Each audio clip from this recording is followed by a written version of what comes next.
Darren, can you explain the penalty against Darren Rizzi? Just didn't look like he was over center or lined up. Yeah. So the way they officiate that play, technically on field goal, it's actually a little bit different than punt, which a lot of people aren't aware of. On the field goal play, field goal formation, you're technically have to keep the A gaps clear, where on a punt play, you can't be touching any part of the long snapper. So if the long snapper gets set on a punt play, technically you can't be within his framework. Where a couple of years ago they started to officiate, they felt like there was too much player safety stuff with the long snapper, so they started to make that a little bit wider. So, Brian got set, Zach, DeMarco kind of asked the official, are we good? And then I think from what I got, it was explained to me that Brian might have slid in there a little bit after the deal. So it's obviously a costly deal and something we can't have. So, but it's something that we work on all the time. The players are well aware of it. And, just obviously cost us. But it was a big one because it's really a 4-point play, as we all know. It really changes the way you play the game. And so, but that's what happened. When you guys were scouting Shaheed, was it primarily with the intention he could make a good kick returner and maybe like one day add to the receiving core, or did you see something in him that I'll tell you maybe be a receiver right away too? Yeah, I'll tell you what, his scouting process, the whole thing is kind of a really cool story because if you remember back in COVID, FCS was playing football in the spring, some of those leagues, and so where he played, it was kind of we thought that he was actually coming out the year before, so myself, Phil Galliano, we look at all the returners throughout the country, no matter what level, Division II, Division III, 1AA, FCS, whatever they call it now. And so we were actually looking at him and scouting him the year prior to, and then he was very, very productive. And he made the decision to go back and take the extra year, and so we were actually a year ahead of ourselves in the scouting. So when he went back, we obviously kept an eye on him, and then as the story goes, he gets hurt in his very last game of his college career. So we had kind of been looking at him and had him on the radar for over a year.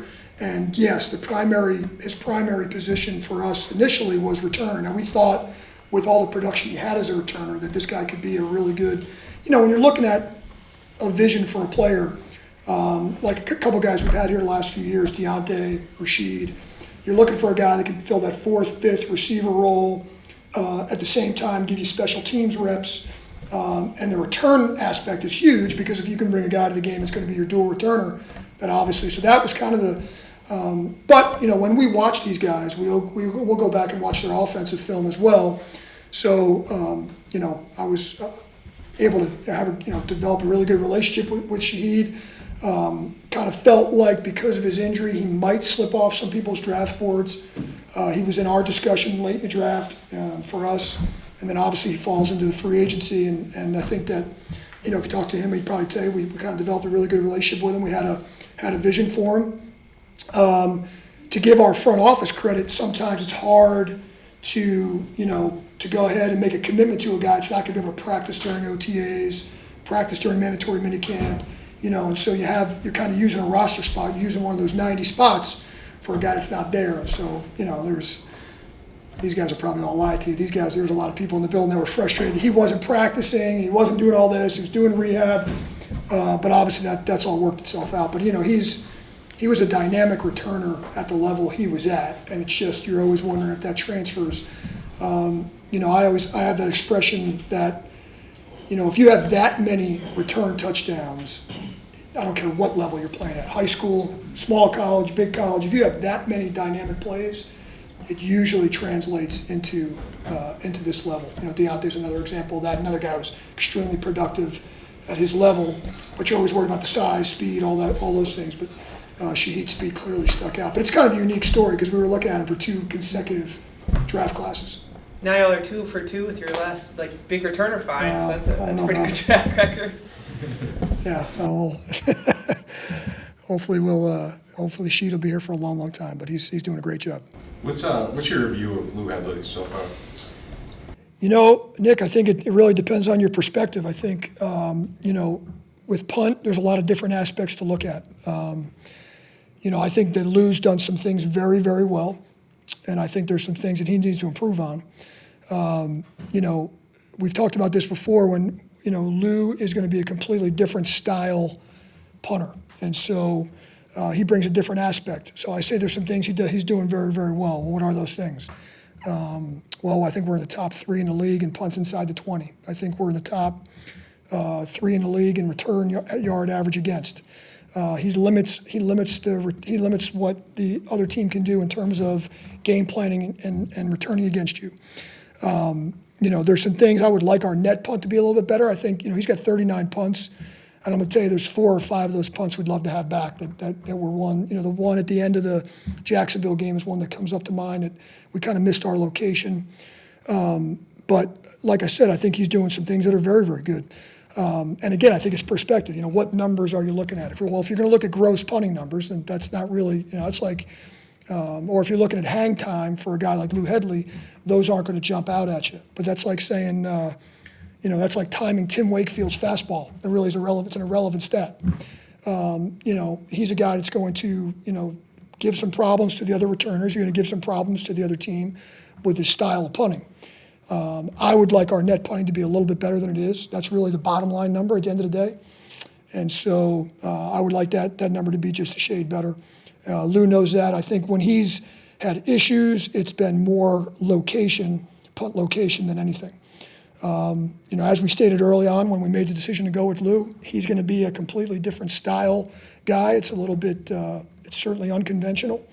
But as you've seen, we have returners with balls on the ground. We've had some fumbles. We've had some, a 62-yard punt that rolled 20 yards. It's going to be a different style approach. And so I think if he can get just a couple of things corrected, I think he brings a unique dynamic. So ironically enough, there's 3 other guys that are rookie punters. I think when you look at, again, I said perspective, if you look at the other rookie punters and where they're at and where he's at, it's a very fair comparison. When you made the decision to go with him, were you having to agree that you guys were going to live with inconsistency and have to be more patient with inconsistency? Or? I think that anytime you go with a rookie player at any position, you got to be ready for, some peaks and valleys at any position. That's been my experience in the 15 years I've been in the NFL. No matter what position it is, a rookie starter, kicker, punter, snapper, returner, guard, tackle, defensive back, that doesn't matter, is going to usually have some peaks and valleys and some growing pains, if you will. You try to limit those as much as you can. You try to nip those in the bud as much as you can, and you try to plan ahead. At the same time, it still can affect the team, so you've got to be locked in. And that's why I said those few things that he's got to work on and get better at. Those are the things we're working at. But I think there's some things, like I said, last week we had 4 punts. All 4 punts ended up inside the 20-yard line. We pinned it back on the 3-yard line, created some long fields. So there's been some things like that where he's been good. He kicks there's 3 or 4 different style punts that he kicks, which makes it a little bit awkward and unique for the returners. So there's some things that he has done well. Like you mentioned, there hasn't been many returns, but like you said, the hang time isn't the reason. So what is it about this? Is it just because it's so targeted and you know where to pin it, or? Because in terms of the returns, like why aren't they returned? It seems like, okay, if the hang time's not anything to write home about, then why aren't they able to get under it and bring it back? Yeah, I think the style of punt, because when he's been good, his location's been really good. When I say location, wherever we're trying to punt the ball, sometimes it's left, sometimes it's right, sometimes it's in the middle. It depends on the approach we have for that particular play. He's able to spread the field out. You can't stand back there and say, okay, we know this punt is going here, and we're going to devise a return or scheme up a return to go. That's number one. Number two, he's made it really, really hard for the returner to catch the ball. And so, like I mentioned that one against Jacksonville at the end, that wasn't a good punt. He had a line drive towards the middle of the field. Agnew caught it and was able to try to run, to the field and get 10 or 11 yards.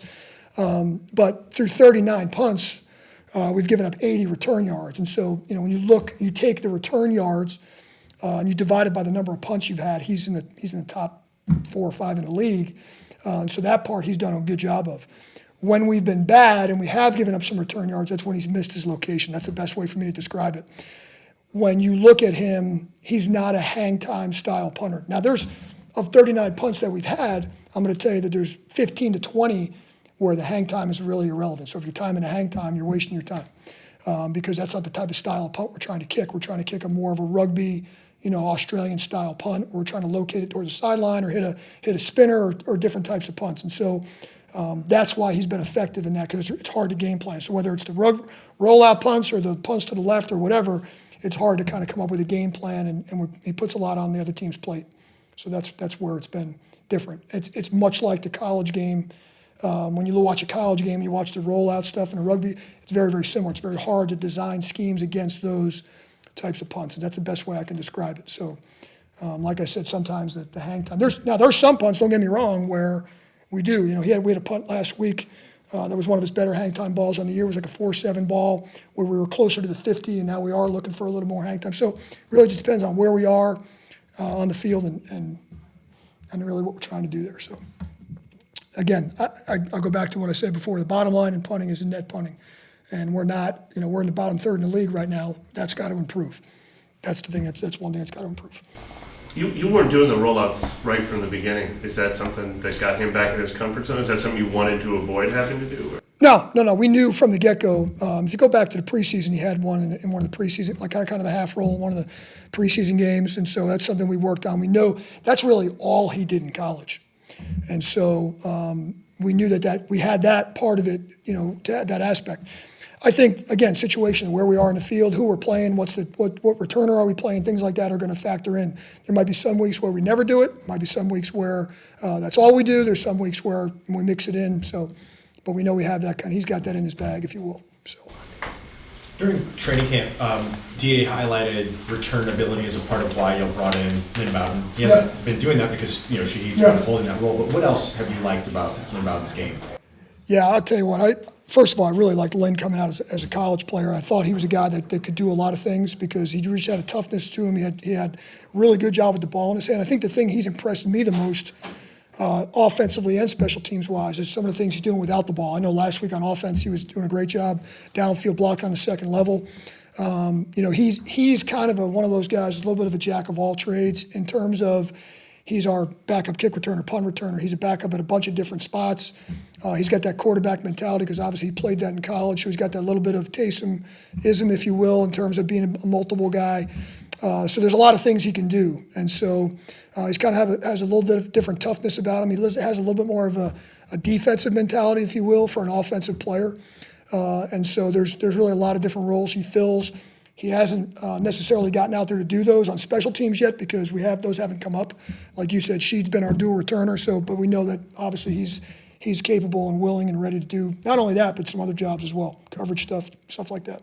Maybe you can't say this, thank you, but in terms of you mentioned he's got a little bit of that Taysom about him. If ever you didn't have Taysom, is he somebody you could turn to in that role in terms of utilizing him all over the offense? Yeah, and special teams. I think he's one of those guys that can do many, many different things. And so, listen, I know even like on our look squads, he provides I think he was, if I'm not mistaken, he was the scout team player of the week last week for the defense, given the offensive look because they utilized him as a guy all over the place, receiver, running back. He did a little bit of everything. And so he really is. He's a very, very talented guy, and he's got a really, really good football IQ, and he's a guy that can learn many different things. So he's got that ability to him.